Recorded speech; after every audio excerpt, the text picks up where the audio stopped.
public health tools, such as the rise of vector-borne illnesses such as dengue fever and malaria in non-endemic areas, amongst many, many others. We're told that carbon is the enemy. So much so, we've instigated a global war against it and called it decarbonization. A war on the very building block that's responsible for our existence. In the natural world, you see, carbon is foundational for life. It's nature's favorite solution. It snaps together with other elements to make everything from the air that we breathe to the food that fuels us. It's the star in DNA, our life's blueprint, and helps us break down our meals into energy. Now, the difference between natural and industrial ecology is that carbon cycles seamlessly through its ecosystems, earths, plants, animals, supporting life forms, and stabilizing the climate into symbiotic relationships, where waste from one process feeds in as a useful cycle for another. The natural world, unlike the industrial, has amassed more than 3.8 billion years of research and development to perfect these systems and process this excess for optimization. It uses excess and cycles it back into other processes to continue thriving and surviving. So what if carbon's not the enemy? What if we just produce too much of it in the wrong place at the wrong time for the wrong duration? I'd like you to bear in mind one question for this session. How can we use the same method of translating broader burdens of the excess and use it as a useful feedstock?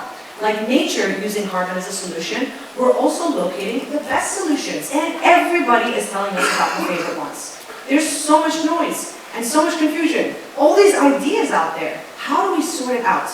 How do we figure out what works and what doesn't? And where do we need to focus? To answer these questions, we need a better understanding of where we are now and how we got here. Fossil fuels. They provide us with the most calorifically dense form of energy we've ever seen, meaning we have so much of it in such consistent supply that it's informed our entire industrial ecosystems architecture. Everything that provides us from our comfort of our modern lives is connected to hydrocarbons, from our transport to our daily products. And much of the ramping up of the system, you may know, happened during the 50s and 60s. And since the 70s, we've stopped really expanding the system and tried to maintain what we have with what we call resource efficiency. So since oil and gas has been plugged into the equation, it's been great for development, but it's built on the precedent of this just-in-time supply chain grid with such layers of complexity. It spans the way that we make things being shipped from one end of the world to the other at such a low cost, with such complexity that we barely understand it ourselves. We know it's not going to be cheap to run things like this forever, and the pandemic gave businesses a taste of what could potentially happen to disruptions, the prices of materials, as we saw with the Evergreen blockage and as we saw a few weeks ago just in Baltimore Port. So as we move to renewables, this entire industrial architecture will change if we're slowly moving away from oil and gas, and it has to, because we've based it off of hydrocarbons till now. We all know the requirement to be able to phase this out, and the future outlook of industrial systems continue using oil as an energy source is relatively unstable. Again, most of the oil fields, as many of you may know, are declining at an average rate of 5 to 7% according to the IEA. And most of these deposits, again, were discovered during the 60s and 70s. So since then, these discoveries have just continued to decline. We know that 80% of these oil-producing fields are in steep decline. So what does that mean? It means that with an unprecedented demand for minerals are going to be required. And most minerals are required for the renewable energy transition haven't been mined in bulk quantities before. And these already have primary resource kind of mining gaps, and we have technological gaps, but we have been energy and mineral blind, meaning most of our thinking behind this innovation has been done to evolve technology, assuming that energy and raw material supply will always be a function of market forces. And so commodity industrial operations like mines take decades to develop. Innovation applied to the sourcing of metals from mining has been comparatively slow, large in capital investment, and usually there's small step changes. In addition to all of this, available capital is getting harder to secure. Debt is saturating the international financial system in all sectors. So whatever happens next will be done according to a new set of limitations in comparison to anything humanity has attempted before. Just to put this into perspective, this is some of the estimates of the total metals that require for one generation of technology to phase out fossil fuels.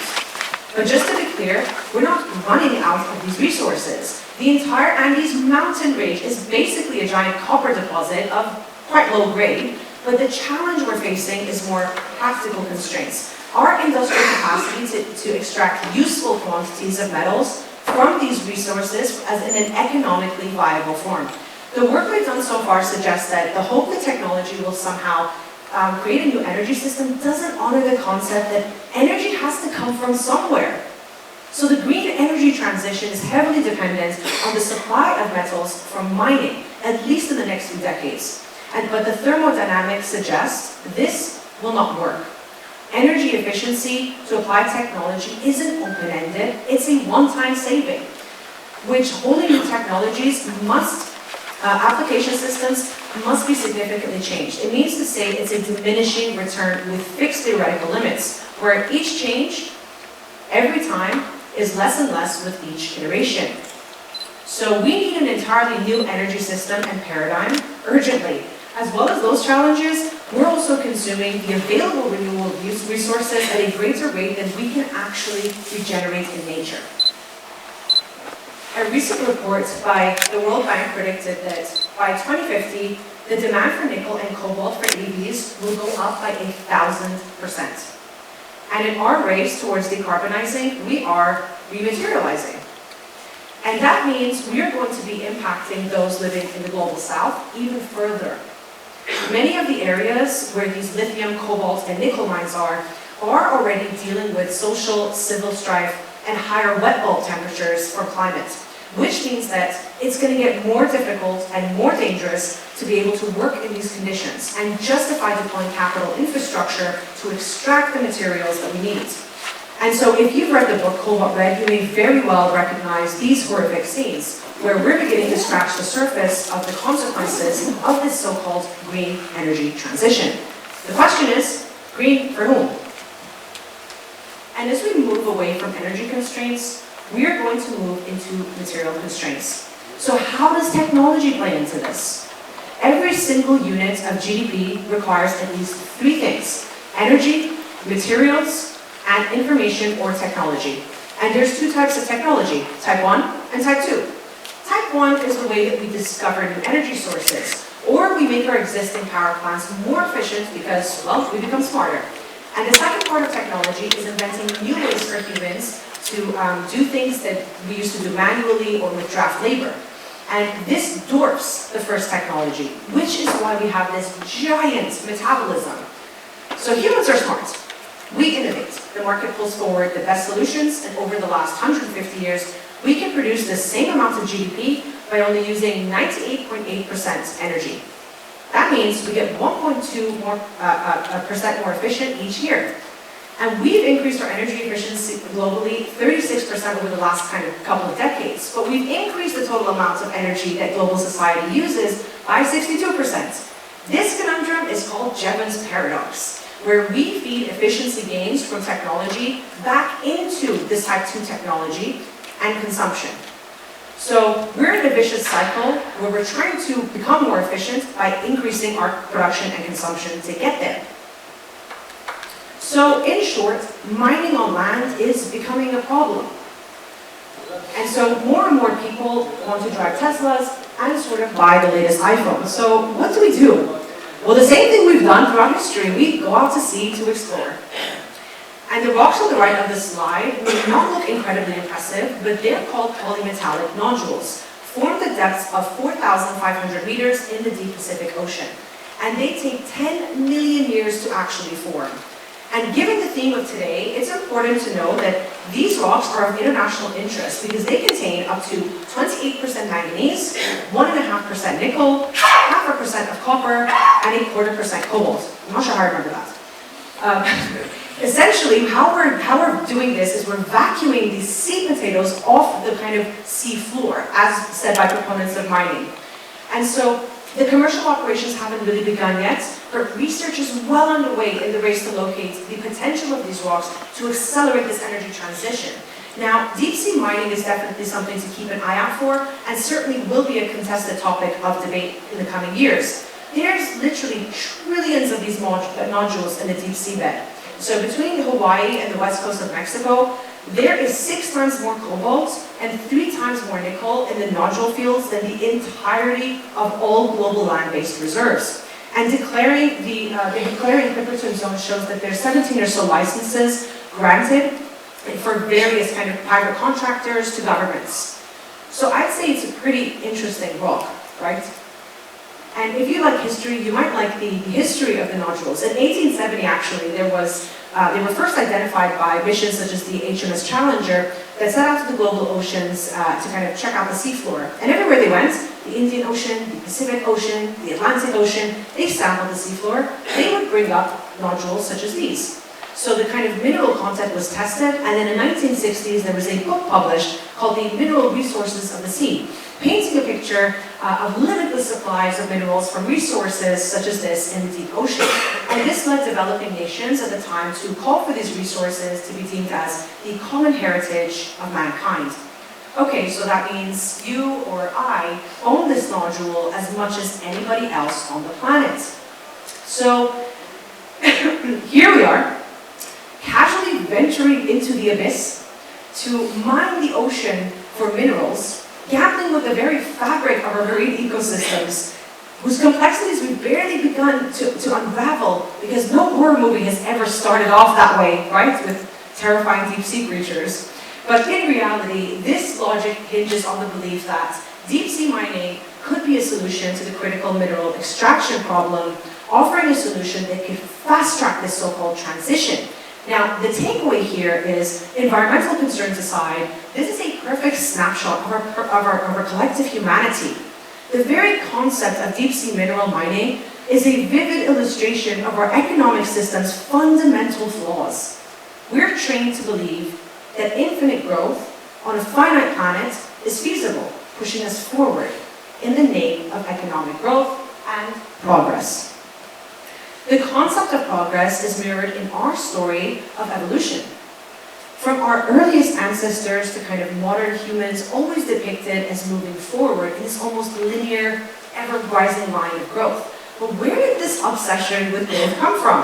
Well, GDP, or gross domestic product, is just the total cost of goods and services sold in an economy in a year. It was invented in the 30s, but it very soon became the overriding goal of policy making. So much so that even today, even the richest of countries and governments think that the solutions to their economic problems lie in more growth. And just how that happened is best told by the 1960 classic by W.W. Rosso, and Rosso tells us that all economies need to pass through 5 stages of growth. First, traditional society, where nations' output is limited by its technology, its institutions and mindsets, but then the preconditions for takeoff, where we get the beginnings of a banking industry, the mechanization of work, and the belief that growth is necessary for something beyond the self, like national dignity or a better life for our children. Then takeoff, where compounding interest is built into economies' institutions, and growth becomes a normal condition. Fourth is to drive to maturity, where you can have any industry you want, no matter your natural resource base. And the 5th and final stage is the age of high mass consumption, where people can buy all the consumer goods they want, like bicycles and sewing machines and Kim Kardashian's related lipstick or whatever kids buy these days. But anyway, this was the 1960s, remember. So here we are, flying into the sunset of mass consumerism over half a century on, because with economies that have come to kind of expect unending growth, because we're financially, politically, and socially addicted to it. We're addicted to it because today's financial system is designed to pursue the highest rates of monetary return, putting publicly traded companies under constant pressure from growing sales, growing market share, growing benefit, because banks create money as debt-bearing interest, which we are socially addicted to growth, thanks to a kind of century of propaganda which was fascinatingly created by the nephew of Sigmund Freud, or the guy who loved his mother a little too much, who realized that his uncle's therapy could be turned into lucrative retail therapy if we could be convinced to believe that we transform ourselves every time we buy something a little bit more. Now, none of these addictions are insurmountable, but they all deserve far more attention than they're currently getting. Because look where this journey has been taking us. Global GDP is 10 times bigger than it was in 1950, and that increase has brought prosperity to billions of people. But the global economy has also become incredibly divisive, with the vast share of returns to wealth now accruing to a fraction of the global 1%. And the economy has become incredibly degenerative, rapidly destabilizing this delicately balanced planet on which all of our lives depend. And our governments know it. So they offer us new destinations for growth. You can have green growth, inclusive growth, smart growth, resilient growth, balanced growth. Choose any future you want, so as long as you choose growth. You see, 20th century economics showed us that if growth creates inequality, don't try to redistribute, because more growth will eventually even things out again. And if growth creates pollution, don't try to regulate it, because more growth will clean things up again. Except it turns out it doesn't, and it won't. We need to create economies that tackle this shortfall and overshoot together by design. Economies that are regenerative. You see, we've inherited degenerative industries. We take stuff, make it into stuff that we want, use it for a while, often once, and throw it away. And that is pushing us over the kind of planetary boundaries. So we need to bend those arrows, create kind of new economies that work within this cycle of the natural world so that resources are never used up, but used again and again. So we can create waste from one industry and take this waste and use it in another, in what we call now the circular economy. Now, waste of value practices are nothing new. We like to take the credit, but in reality, it was essentially far, far, far before we knew it. At the start of the 1600s, Japan's rulers feared that Christianity would spread. And so as a response, they kind of closed off the borders in 1603 for almost 3 centuries, driving a movement of self-sufficiency.